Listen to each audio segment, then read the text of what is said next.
MNC TV, Michael News Channel Online. Subscribe now.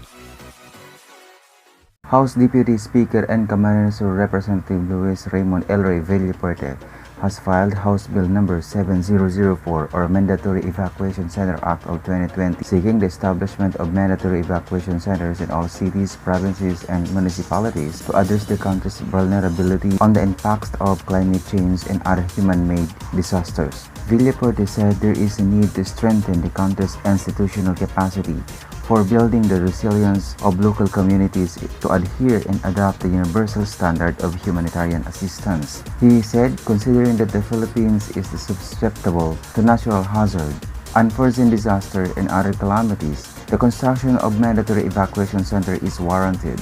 These mandatory evacuation centers will be able to provide them calamity victims temporary shelters even before the forecast disaster actually happens. Further, while the victims are temporarily staying in the evacuation centers, the government can not only cater to their basic needs, but also can guarantee their safety, promote their social being, and guard their welfare, while they recover and rebuild their homes and their lives, he said in the bill's explanatory note. While the state cannot control the indefinite occurrence of these calamities, it can, however, control the preparedness of the government and its people in facing such unfortunate incidents. The more prepared we are, the less impact this disaster can leave in the lives of the people, he added. House Bill 7004 mandates the establishment of an evacuation centers in every city, province, and municipality throughout the country. The bill tasks the Department of Environment and Natural Resources (DENR) in a coordination with the concerned local government units (LGU) to determine the location for evacuation center. Under the proposed Mandatory Evacuation Center Act of 2020, the evacuation centers shall be constructed and designed to withstand the super typhoons or wind speed of at least 300 km per hour and seismic activity of at least magnitude 8.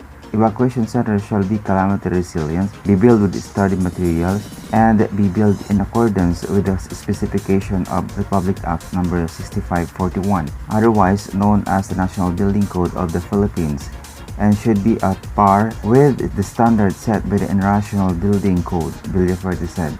House Bill 7004 mandates the Department of Public Works and Highways (DPWH) to be in charge in the construction of evacuation centers, formulate the building specification. The bill provides that the evacuation centers shall be well ventilated and shall have the capacity to accommodate a large number of evacuees.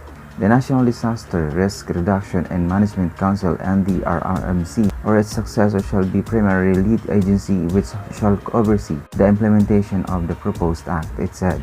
According to the bill, the amount necessary to fund the construction and maintenance of the evacuation center shall be sourced from a portion of the General Appropriation Act of DPWH. Thereafter, every year, the funding shall be included in the list of programs as part of annual budget in the General Appropriation Act (GAA).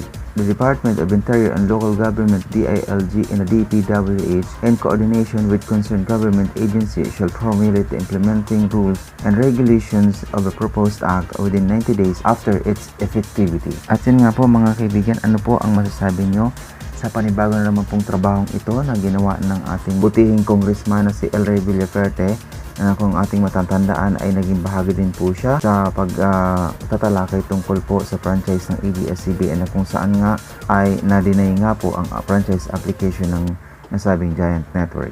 Ano po ang masasabi nyo sa performance na naman ito ng ating congressman na si Lray Villafuerte? Put your comment below and thanks for watching.